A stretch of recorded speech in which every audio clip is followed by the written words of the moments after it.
Hi hello welcome back to ఈ తరం కథలు. This is Shweta. ప్లీజ్ ముందుగా వీడియోకి ఒక చిన్న లైక్ చేసి హైప్ అనే ఆప్షన్ మీద క్లిక్ చేసి మీ పాయింట్స్ ని యాడ్ చేయండి, నాకు సపోర్ట్ చేయండి. అలాగే మన ఛానల్ ని సబ్స్క్రైబ్ చేసుకోండి. ఈ వీడియోలో కొన్ని వర్డ్స్ అనేది నేను పలకడం లేదు. మీరు వినాలి అనుకుంటే నా వాయిస్ తో వినండి. నేను ఆ వర్డ్స్ ని పలకకుండా జంప్ చేసి నేను చదివేస్తాను. లేదు నా వాయిస్ తో వినాలంటే ఇబ్బందిగా ఉంది అంటే కనుక నా వాయిస్ మ్యూట్ పెట్టేసుకొని మీరే స్క్రోలింగ్ హ్యాపీగా చదివేసుకోండి. బట్ తర్వాత మళ్ళీ వర్డ్స్ ఎందుకు పలకడం లేదు, మీకు తెలుగు రాదా, కొన్ని రూల్స్ ప్రకారం ఆ వర్డ్స్ పలకకూడదు. ఎందుకంటే చాలా ఇంకా అంతే, అర్థం చేసుకోండి, నేను చెప్పకూడదు అంటే మరీ అలా కాదు. కానీ ఆ వర్డ్స్ అనేది మీరు స్టోరీ చూస్తే, ఈ రోజు స్టోరీ చూస్తే మీకు అర్థమైపోద్ది. ఎందుకు చెప్తున్నానో అర్థం చేసుకోండి. ఇక కథలోకి వెళ్ళిపోదామా? ఫాస్ట్ గా రెడీ అయ్యి బయటికి వచ్చి స్టార్ట్ చేసి డ్రైవింగ్ చాలా ఫాస్ట్ గా చేస్తున్నాడు అగస్త్య. నువ్వు ఎక్కడున్నావు, లొకేషన్ షేర్ చెయ్యి అని మెసేజ్ పంపించాడు అతనికి. ఇక మెసేజ్ కూడా రావడంతో లొకేషన్ కి బయలుదేరాడు అగస్త్య. ఏంటి, ఫోన్లో కూడా చెప్పకుండా అర్జెంటుగా రమ్మన్నావు అంటే ఏదో విషయం తెలిసే ఉంటుంది అనుకుంటూ వెళ్తున్నాడు అగస్త్య. ఎటు నుంచి అలా చేస్తారో తెలియక కాస్త టెన్షన్ గానే ఉన్నాడు అగస్త్య. ఏంటమ్మా, అగస్త్య ఎక్కడికి వెళ్ళాడు? బయటకు వెళ్ళాడు. బ్రేక్ఫాస్ట్ కూడా చేయకుండా హడావిడిగా వెళ్ళాడు. ఏంటి అని అడుగుతుంది రేణుకాదేవి. తెలియదు బామ్మ, ఏదో పని ఉందని హడావిడిగా వెళ్ళిపోయారు అంటుంది అక్షిత. ఏంటో తెలీదు, రాత్రి కూడా ఇలాగే ఉన్నాడు, ఏమీ చెప్పట్లేదు అనుకొని కాస్త డల్గా ఉండడంతో వెళ్ళి పడుకుంది అక్షిత. ప్రియ బాగా అలసిపోయినట్టుగా కనిపిస్తున్నా, బాబుని మేము చూసుకుంటాంలే, కొంచెం సేపు రెస్ట్ తీసుకో అంటుంది రేణుకాదేవి. థ్యాంక్స్ బామ్మ అంటూ చెప్పి బాబు ఏడిస్తే నిద్ర లేపండి అనుకుంటూ తను కూడా రూమ్లోకి వెళ్ళింది రెస్ట్ తీసుకోవడానికి. ఇక మిగిలిన వాళ్ళు బాబుతో ఆడుకుంటూ ఉన్నారు. ఆర్య ఆఫీస్కి వెళ్ళాడు. అగస్త్య ఎక్కడికి వెళ్ళాడు అనేది ఎవరికి తెలీదు. హడావిడిగా మాత్రమే బయలుదేరాడు.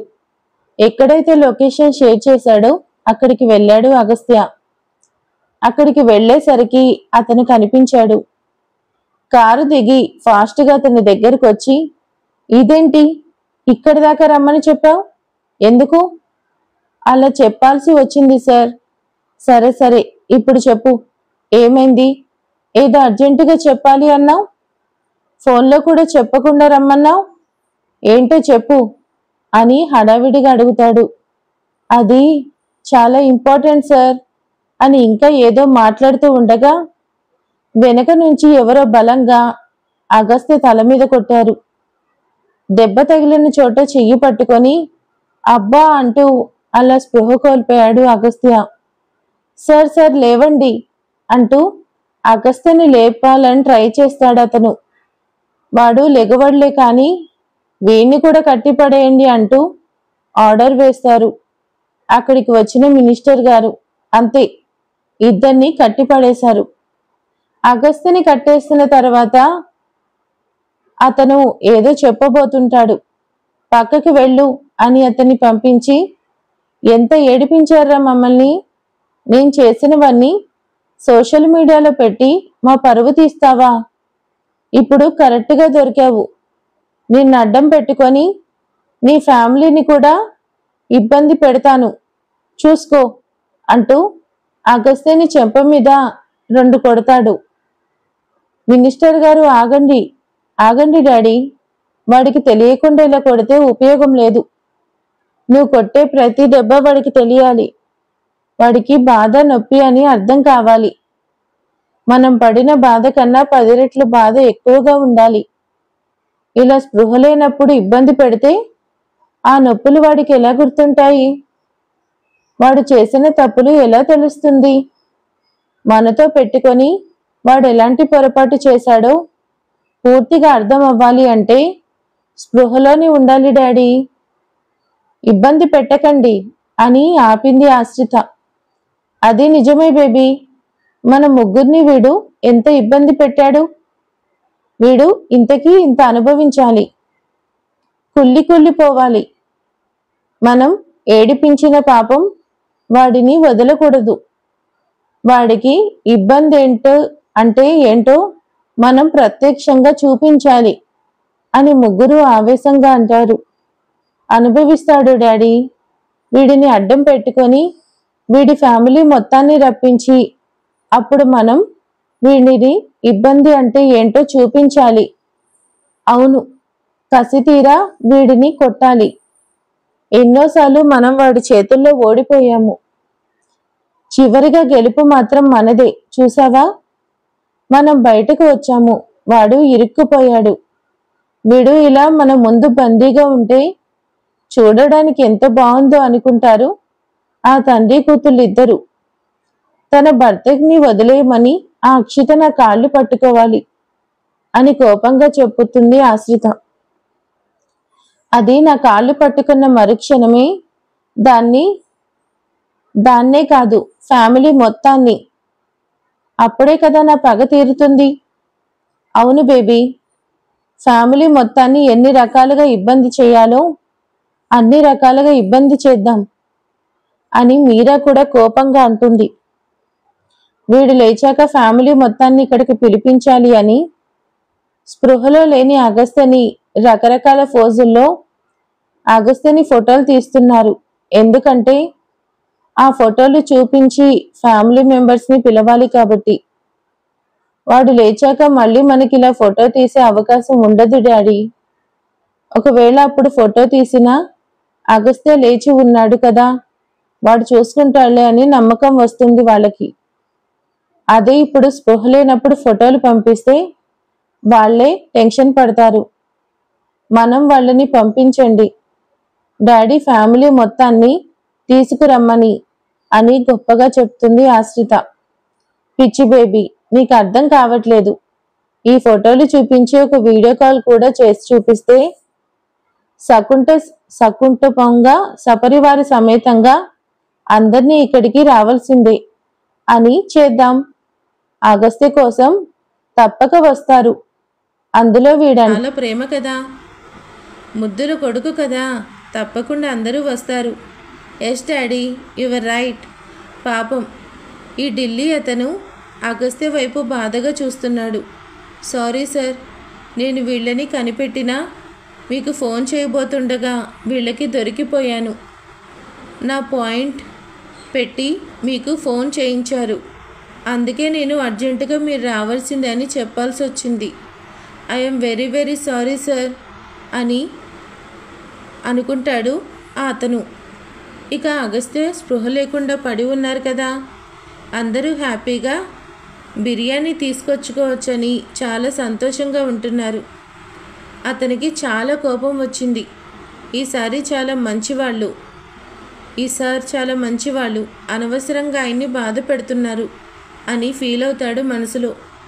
ఎంతసేపైనా అగస్త్య ఇంటికి రాకపోయేసరికి ఫోన్ ట్రై చేస్తూ ఉంది అక్షిత.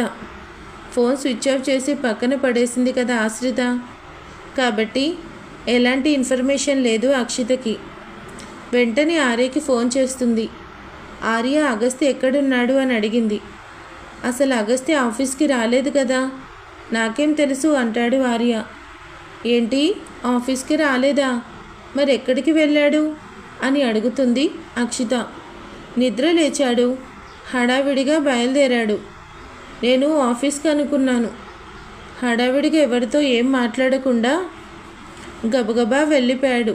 ఇప్పుడేమో ఫోన్ లిఫ్ట్ చేయట్లేదు అని కాస్త భయపడుతూ చెప్తుంది అక్షిత.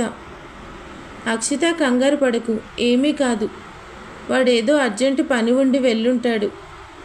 నేను కనుక్కొని ఫోన్ చేస్తాను. నువ్వు అనవసరంగా టెన్షన్ పడి అందరిని ఇబ్బంది పెట్టకు.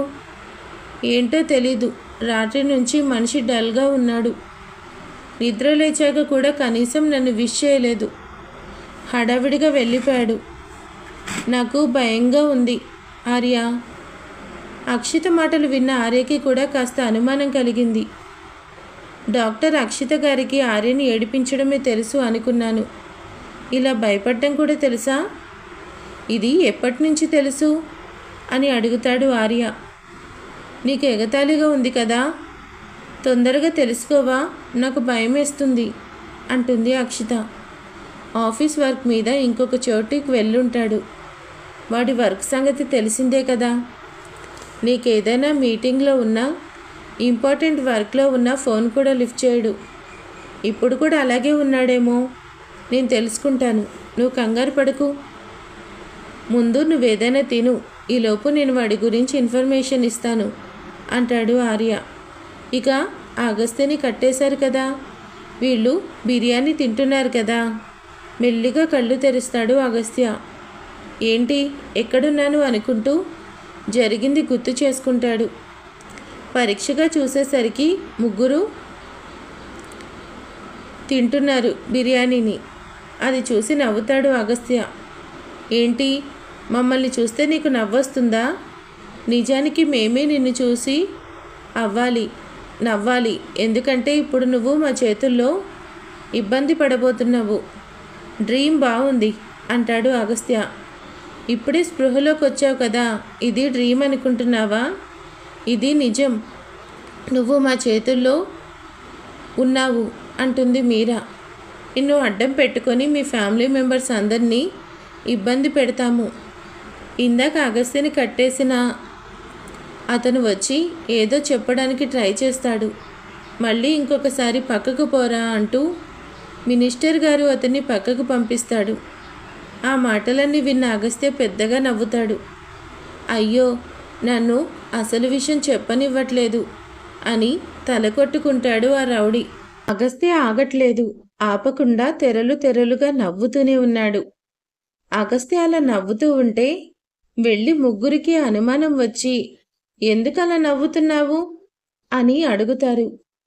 అగస్త్య ఇంకా నవ్వుతున్నాడు. ఏంటో విషయం చెప్పట్లేదు.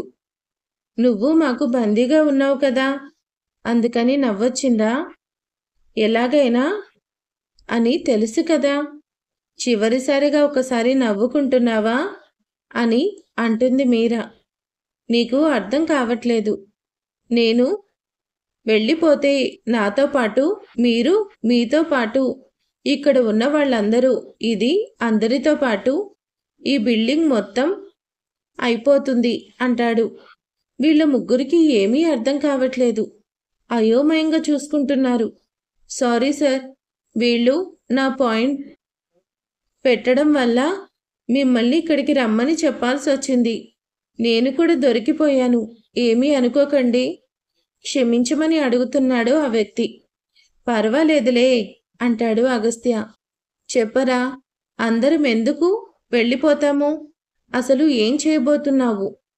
ఇదంతా ఎందుకు? కాలి బూడిదైపోతుందా అని భయంగా అడుగుతున్నారు. అయ్యో, ఒకసారి నేను చెప్పేది వినండి సార్, మీకు అర్థమవుతుంది అంటూ మళ్ళీ వస్తాడు ఆ రౌడీ. నువ్వు పక్కకి పోరా అంటూ వాడిని నెట్టేసి ఏదో చెయ్యాలని, ఇక్కడేదో అయిపోతుందని వీడి కలలు కంటున్నాడు. నువ్వు అనుకునేదేమీ జరగదు. నిన్ను అడ్డం పెట్టుకొని నీ ఫ్యామిలీ మొత్తం ఇక్కడికి పిలిపించి అందర్నీ పంపించబోతున్నాను అంటారు మినిస్టర్. మామా, పాపం, నీకు నమ్మిన బంటు అయినా ఆ వ్యక్తి ఏదో చెప్పాలనుకుంటున్నాడు కదా, ఒకసారి వినొచ్చు కదా అంటాడు. ఏంట్రా, ఏం చెప్పాలనుకుంటున్నావు? మీరు ఆ సార్ని ఏం చేయకండి సార్. ఏంట్రా, నువ్వు కూడా పార్టీ మార్చేశావా? వాడిని మేము ఇబ్బంది పెడుతుంటే వద్దంటావేంటి? అయ్యో, ఆయన ఒంటికి పరికరం చుట్టుకొని వచ్చారు సార్. ఒళ్ళంతా వైర్లు, పరికరం. ఇందాకటి నుంచి ఆ విషయం మీకు చెప్పి అదంతా తీసేద్దాము అనుకుంటే అసలు నా మాట వినిపించుకోలేదు. తను పరికరం ఒంటికి చుట్టుకొని వచ్చాడా అనగాని వీళ్ళ ముగ్గురికి భయం వేసింది. ఇక కట్టేసి ఉన్న తాళ్ళని తెంచుకున్నాడు అగస్త్య. ఇక అలా వదిలించుకోగానే ఆ వ్యక్తికి కూడా కట్లు విప్పుతాడు. ఏంట్రా, మీరు నన్ను ఇబ్బంది పెడతారా? ఇప్పుడు ఇబ్బంది పెట్టండి అంటూ జిప్ ఓపెన్ చేసి కోడ్ తీస్తాడు. అదంతా పరికరంతో సెట్ చేసి ఉండేసరికి వీళ్ళ ముగ్గురు 4 అడుగులు వెనక్కి వేస్తారు. అంతే. వెంటనే జోబులో నుంచి రిమోట్ తీసి పిచ్చి వేషాలు వేస్తే దీన్ని ఇలా ఆన్ చేస్తాను.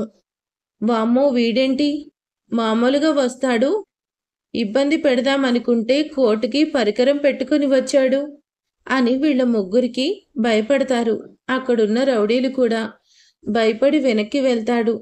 ఇప్పుడు మీ అందరికి అర్థమైందా పరికరం ఏంటో? అగస్త్య మాత్రం నవ్వుకుంటూ ముందుకు వచ్చి, ఏంట్రా మీరు బయటకు వచ్చారు అనగాని నా జాగ్రత్తలో నేనుండనా? సూపర్ సార్ మీరు అంటూ గట్టిగా విజిల్ వేస్తాడు ఆ వ్యక్తి. వీడి చేత ఫోన్ చేయించాం కదా, సైలెంట్గా వచ్చి మా చేతిలో చిక్కుతామనుకుంటే ఈ పరికరం ఏంటి అని మీరా ఏడుపు మొహం పెట్టి అడుగుతుంది. వీడు నాకేదైనా చెప్పాలి అనుకుంటే ఫోన్లో చెప్తాడు, లేదంటే వాడే నా దగ్గరకు వస్తాడు. ఆ రెండూ కాకుండా తొందరగా రండి సార్ అని అన్నిసార్లు చెప్పినప్పుడే నాకు అనుమానం వచ్చింది. వీడు మీకు దొరికిపోయాడని అర్థమైంది.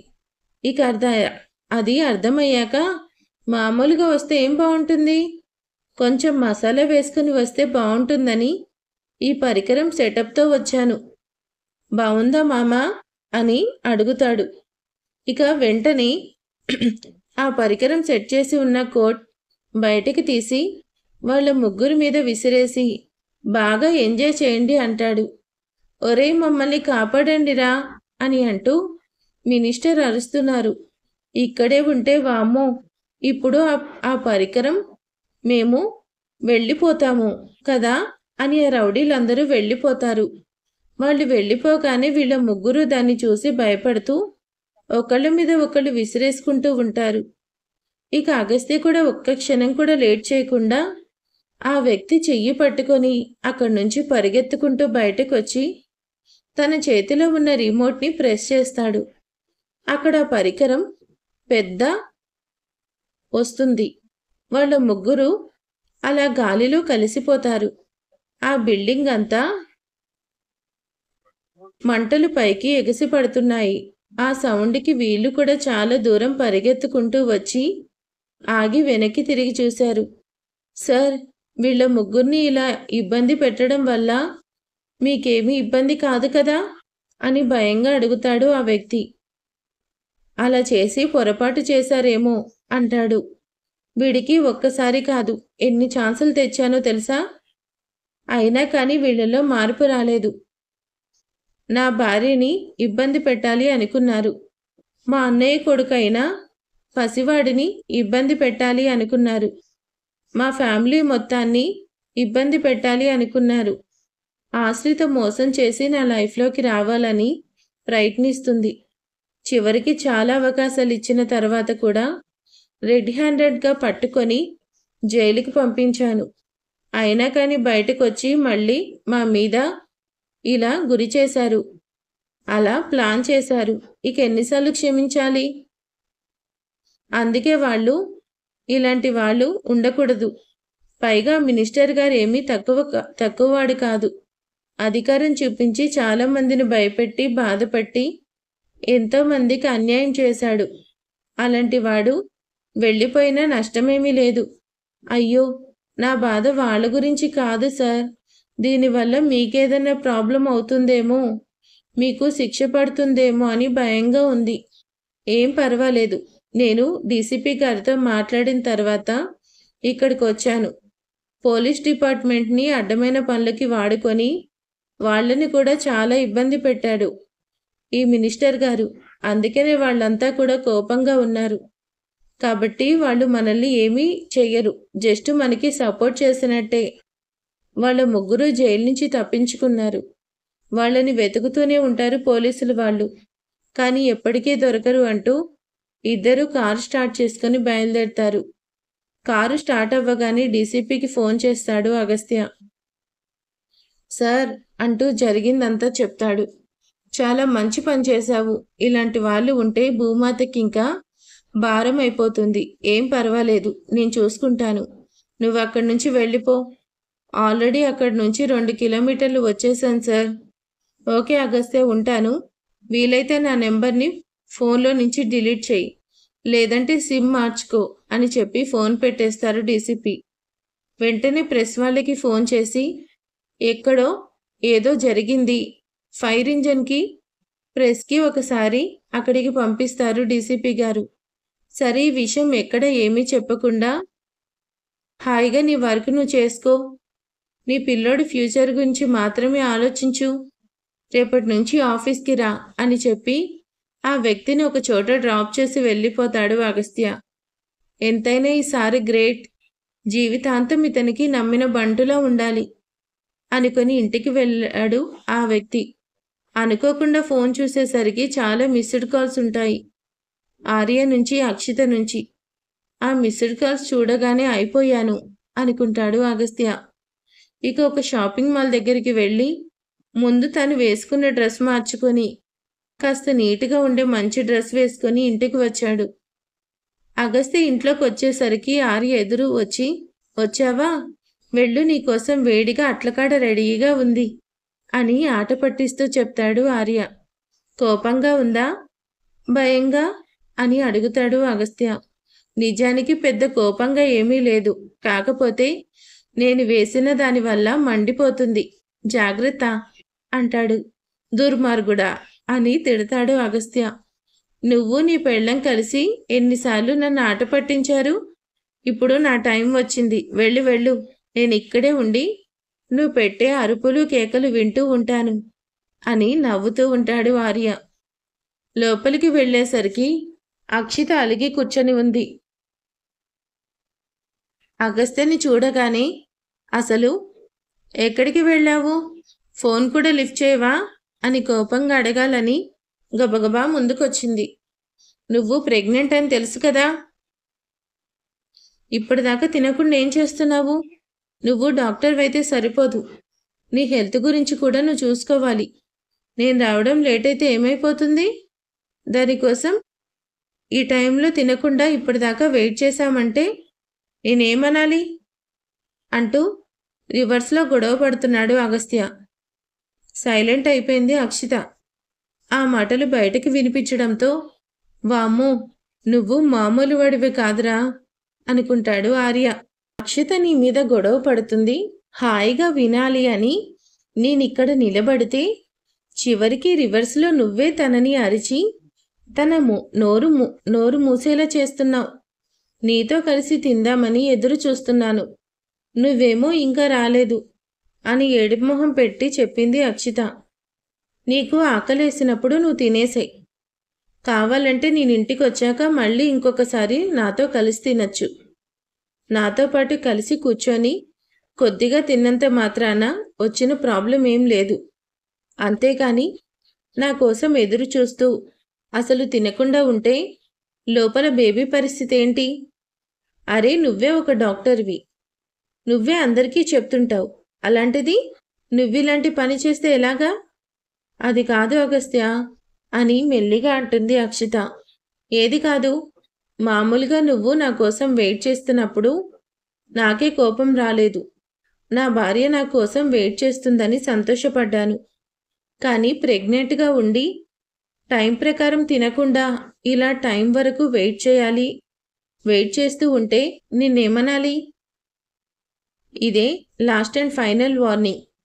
ఇంకొకసారి నా కోసం వెయిట్ చేస్తున్నాననే వంక చెప్పి తినకుండా టైం దాటిపోయేదాకా ఉన్నావంటే బాగోదు చెప్తున్నాను అని వేలు చూపించి మరీ బెదిరిస్తున్నాడు అగస్త్య. అగస్త్యకు బాగా కోపం వచ్చింది అనుకున్నా అక్షిత సారీ అంటూ చెవికమ్మలు పట్టుకొని చెప్పేసింది. ఆర్య రూమ్ బయట ఉన్నాడని తెలుసు, అందుకని కావాలని ఏంటి అని మళ్ళీ అడుగుతాడు అగస్త్య. ఇంకెప్పుడు ఇలా చెయ్యను సారీ అని కొంచెం గట్టిగా చెప్పింది.